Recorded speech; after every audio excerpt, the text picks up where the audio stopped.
우리가 하나님의 말씀인 성경을 읽다 보면은 참 가슴에 와닿고 또 힘이 되고 또 위로를 받는 그런 하나님의 말씀들을 이렇게 대하게 됩니다.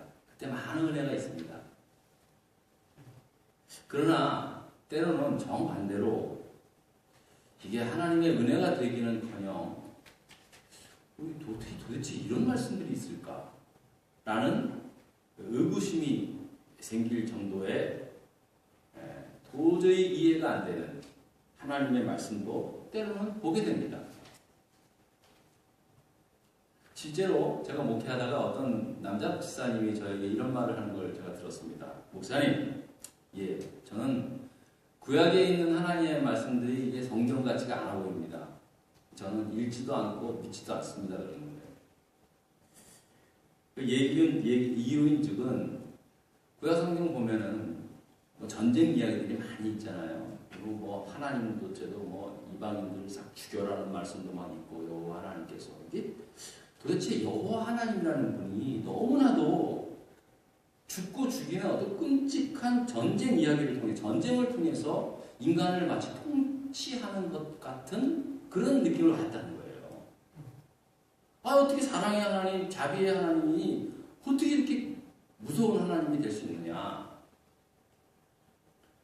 또 자기가 도저히 이해가 안 되는 것은 어떻게 거룩한 하나님의 말씀이 보면은 근친상간 이야기 그냥 거침없이 여과 없이 소개되고 있거든요. 자기는 이거 보면서 이게 과연 이게 거룩한 하나님의 말씀인가 라는 생각으로 도저히 성경으로 받아들일 수가 없다는 거예요.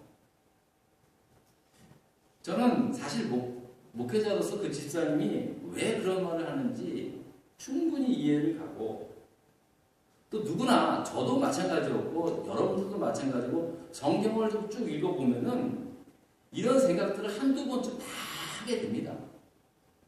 이거 진짜 하나님 말씀 맞는가? 어떻게 거룩한 성경이라는 책에 이런 이상한 말들이 있을까? 도저히 이해가 안 갈 때가 있습니다.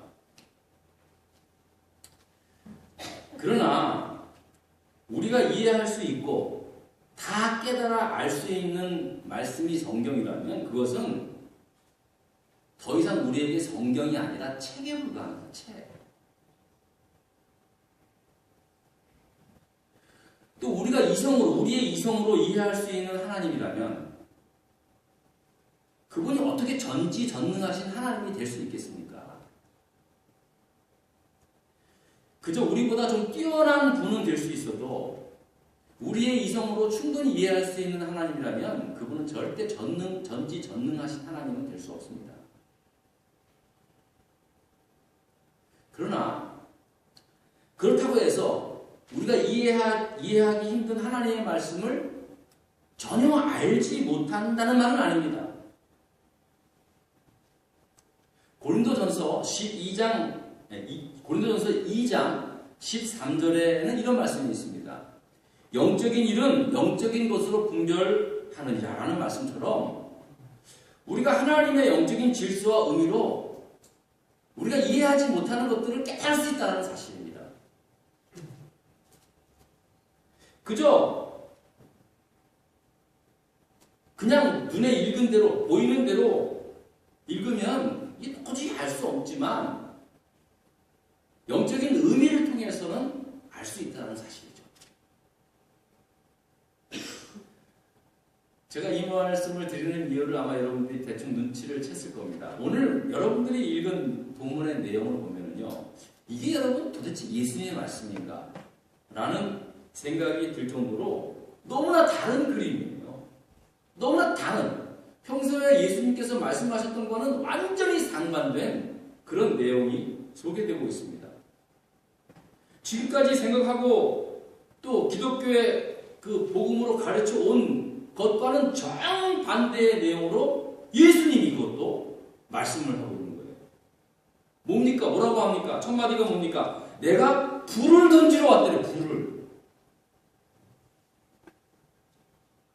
내가 이 세상에 화평을 주려고 온 것이 아니라 도리어 분쟁케 하려고 오셨다는 거예요. 이게 뭐, 여러분 이거 어떻게 이해할 거예요? 이걸 어떻게 받아들여야 합니까? 이게 지금 예수님께서 하신 말이에요? 아무리 봐도 분명히 예수님께서 이렇게 말씀하셨습니다. 더 나아가 예수님께서 구체적으로 어떻게 분쟁케 하려는 말씀인지 52절과 53절에 말합니다. 우리 한번 볼까요? 52절과 53절. 성경을 펴신 분만 읽겠습니다. 시작. 이후부터 한 집에 5사람이 있어 분쟁하되 셋과 둘이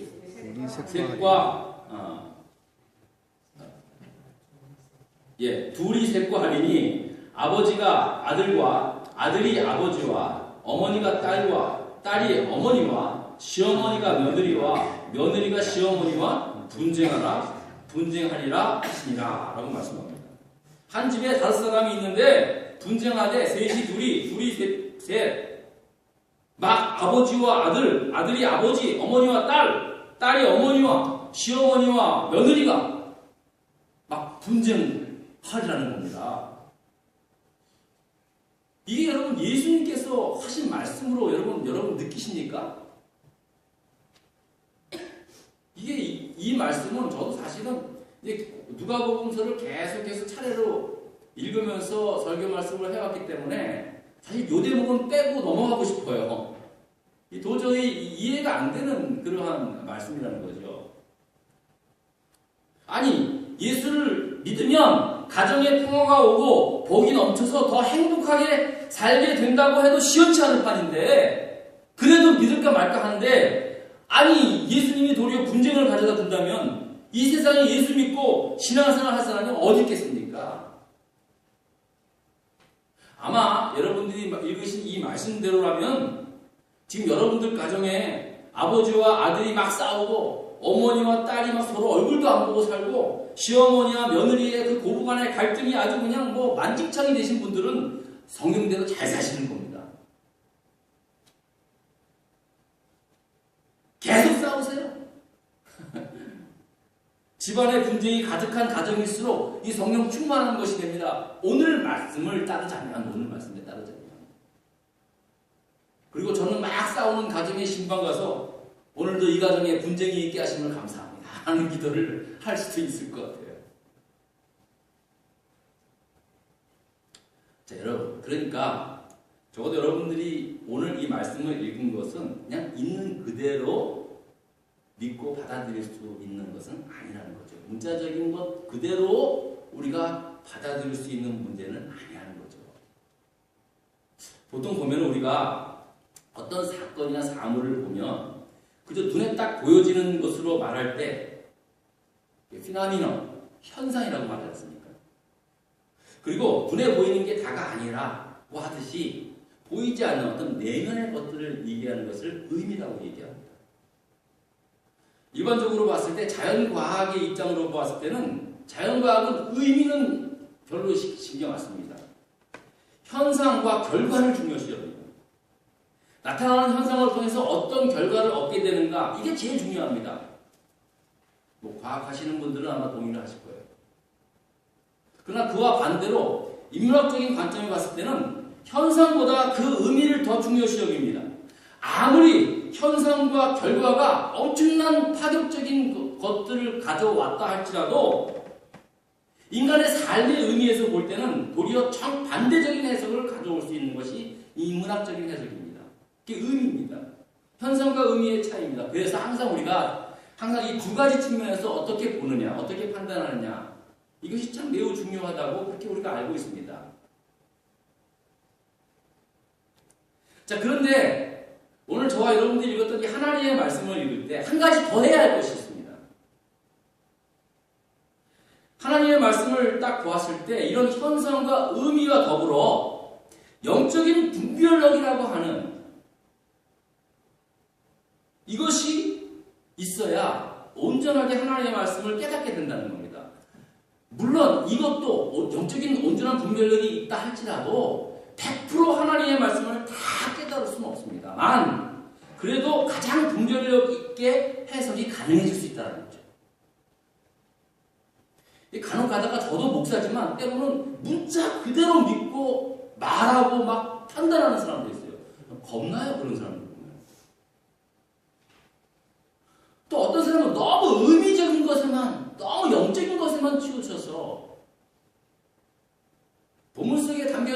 시대적 상황, 배경, 문자적 해석 그런 것들은 뒤로 한 채 너무 알레고리칼 해석만 또 주장해서 너무 황당한 그러한 느낌을 다 겪을 때가 많이 있더라고요. 그래서 우리가 항상 현상과 의미 그리고 영적인 분별력 가지고 하나님의 말씀을 대하고 깨닫고 또 배워가야 하는 게 굉장히 중요합니다. 여기서 현상과 의미는 우리의 상식선에서 얼마든지 해석이 가능합니다. 하지만 영적인 분별력을 갖는 것은 본인 스스로가 영적인 변화와 영적인 질서 안에서 가능할 수 있음을 오늘 본문이 증거하고 있다는 사실입니다. 무슨 말씀이냐면 오늘 예수님께서 내가 불을 던지러 왔다고 하시는 말씀과 화평을 주러 온 것이 아니라 도리어 분쟁케 하려는 이 말씀은 읽혀지는 그대로 그게 알아들어야 할 뜻이 아니라 이 분쟁하게 하려 함이라는 이 말씀이 무슨 뜻이냐면은 기독교 복음의 새로운 영적 질서가 세워질 때 일어나는 현상과 의미에 관한 말씀을 의미하고 있다는 겁니다. 그러니까 예를 들면은 우리가 일반적으로 기존 질서에서 살다가 전혀 다른 새로운 질서 체제로 들어가게 되면 좋은 것도 있지만 좀 불편하고 힘든 경우가 있습니다. 예를 들면은 결혼도 마찬가지입니다. 결혼하기 전에 살았던 내 집안의 어떤 문화가 있지 않습니까? 또 결혼 전에 내가 살았던 곳의 어떤 생활 습관이라든지 뭐 가문, 교훈 그런 것들이 있는데 이제 결혼을 함으로 새로운 가정이 생겨지는 거예요. 그러니까 새로운 질서 체제가 들어가면서 좋은 것도 있죠. 결혼하면 좋지 얼마나 좋아요. 하지만 또 새로운 질서 체계 속에서 또 이렇게 받게 되는 스트레스가 많이 있다는 거예요. 제가 19년 전에 미국에 왔는데요. 미국에 와보니까 너무 좋았어요, 진짜로. 정말 전혀 다른, 한국에서 생각했던 것보다 훨씬 더 좋았어요. 너무나 좋고, 너무나 다들 나이스하고, 정말 천국과 같은 그런 생각이 들더라고요. 그런데, 우리 애들이 이제 초등학교, 큰 애는 초등학교 보내고, 작은 애는 이제 킨더가든 보냈는데요. 보통 보면은, 한국 가정을 보면은요, 요즘 젊은 사람들은 안 그렇더라고요. 저만 해도, 자녀들이 말을 안 듣거나 막 그렇게 막 말썽을 피면은요, 대부분 부모들이 혼을 냅니다. 때로는 막 회초리도 듭니다. 저는, 굉장히 아이를 좀 엄하게 키웠습니다. 우리 큰딸이 얘기했지만, 굉장히 엄했습니다.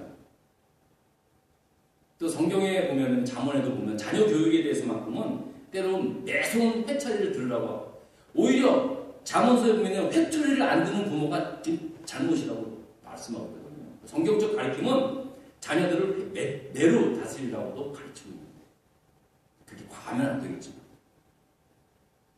제가 그렇게 좀 엄하게 키웠는데요. 제가 미국에 딱 오자마자 아무것도 잘 모르잖아요. 근데 교인들한테서 당연한 듯이 애들 교육에 있어서 때로는 매를 때려서라도 애들을 가르쳐야 한다고 이렇게 얘기를 했어요. 그랬더니 그 이제 미리 와서 살고 계시던 교인들이 눈을 크게 뜨면서 목사님 그런 말씀 말하고 큰일 난다고 말해요. 그랬다가는 목사님 감옥 간다고 애 뺏긴다고 그러는 거예요. 어디 가서 절대 그런 말 하지 말라고. 그때 여러분 제가 알았는데요. 이 초등학생 이제 학교 보내면은요. 애들 뭐 혹시 다리나 이게 손이나 명자국 있잖아요. 보통 선생님들이 꼭 물어봅니다. 너 이거 왜 그랬냐고. 그래서 만약에 그 애들 가운데 아빠가 때려서 이랬다 그러면요. 당장에 폴리스 신고합니다. 선생님들이 그거예요.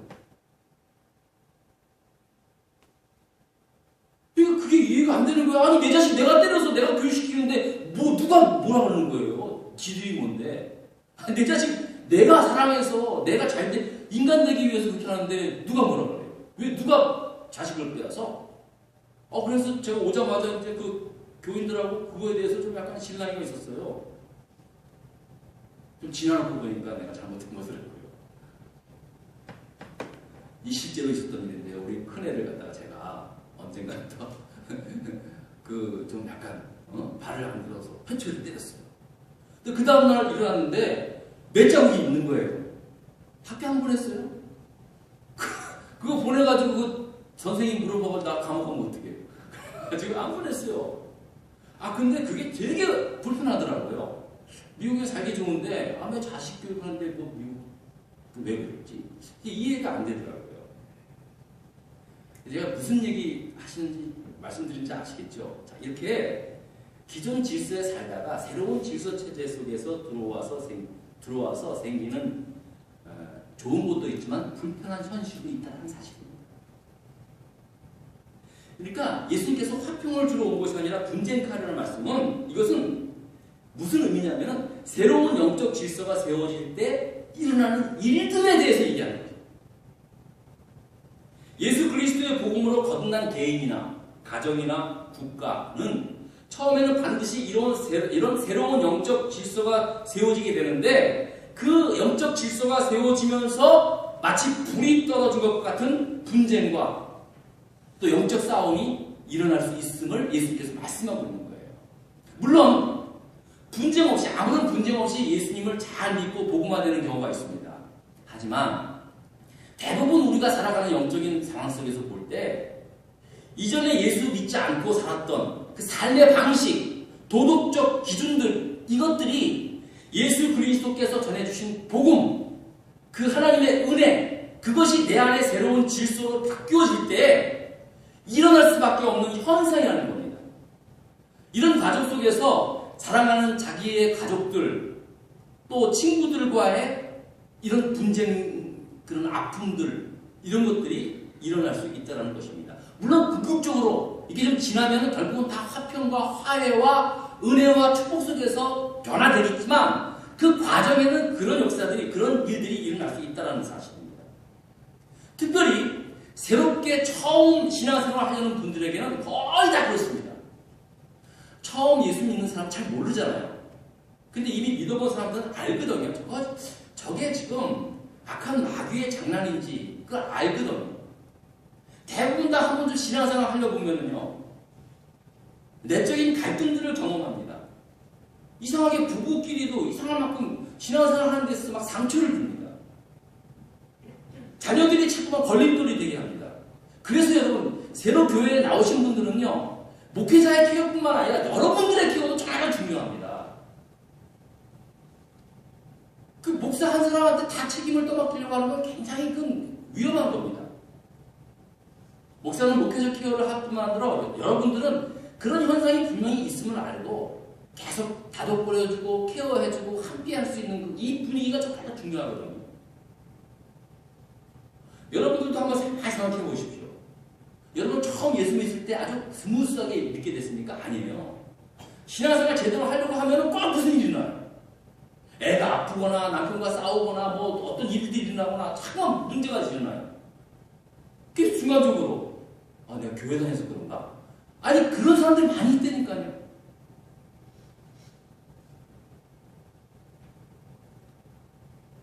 또 여러분 보십시오. 예수님 말씀하십니다. 의에 줄이고 목마른 자는 복이 있다고 말씀하십니다. 여러분 다 아시죠? 마음이 청결하고 심령이 강한 자는 복이 있다고 했습니다. 여러분 이 말씀들 한번 살아보실래요? 의에 줄이고 목마른 그러한 삶 한번 살아보세요. 마음이 청결한 삶을 한번 살아보세요. 여러분 그런 삶을 주위 사람들이 그렇게 온전히 살도록 내버려 두지 않습니다. 이 세상이. 당장에 여러분들은 자기 스스로나 아니면 주위 사람들과의 관계에서 커다란 어떤 불이익을 당하거나 힘든 일들을 경험하게 됩니다. 지가 지가시게 뭔데 무슨 뭐 하냐고 따돌림 당하고요. 버림당하는 경우들이 많이 있습니다. 당장에 하나님 예수님의 가르친 말씀대로 살아보세요. 이게 쉬운가? 그러니 예수님의 복음이 내 삶의 새로운 질서로 세워질 때 이게 그냥 세워지는 게 아니라는 겁니다. 여러분 우리나라 기독교 초창기 때 복음이 들어왔을 때요. 초창기 무렵만 해도요. 새로운 영적인 질서에 엄청난 많은 도전이 있었습니다.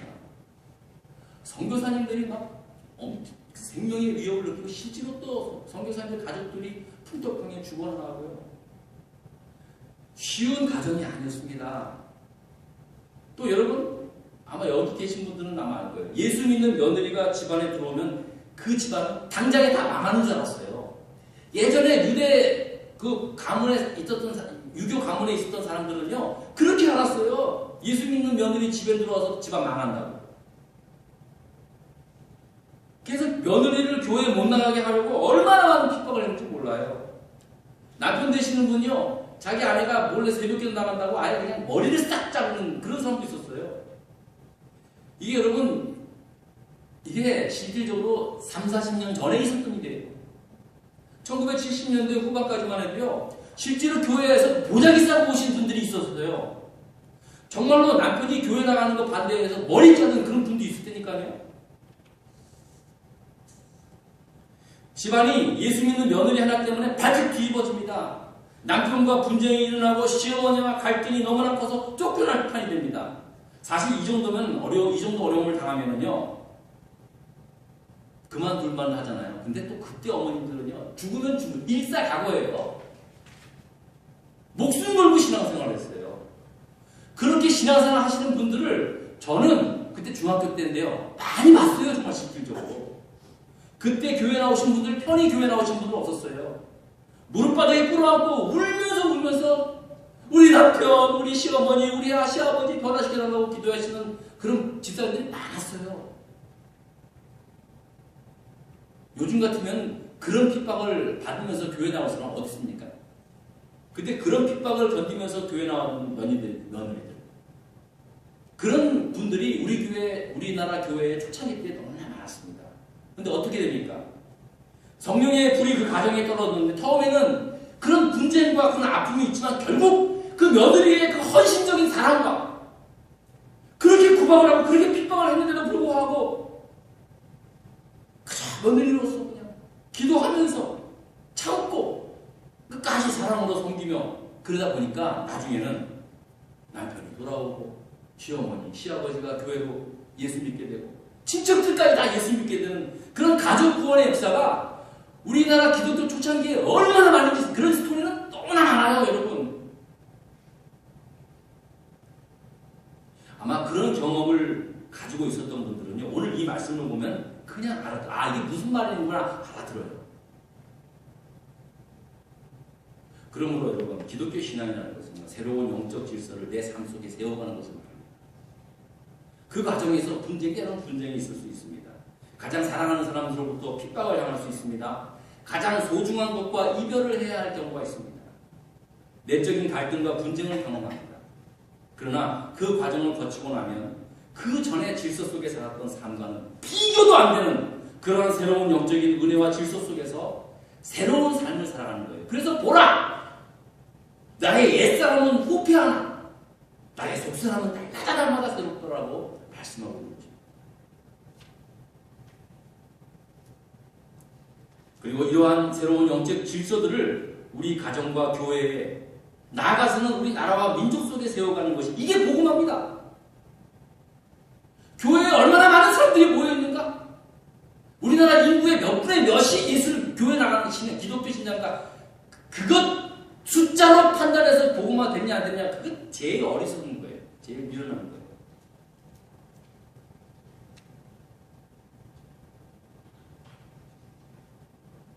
비록 작은 교회라도 그 교회가 그 동네에 있음으로 말미암아 그 동네의 영적인 질서가 새로워지거든요.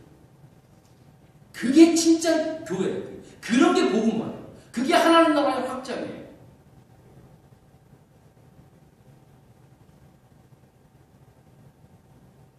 그러므로 오늘 주께서 하신 이 말씀은 우리에게 새로운 영적 질서를 우리 안에 세우라는 거예요.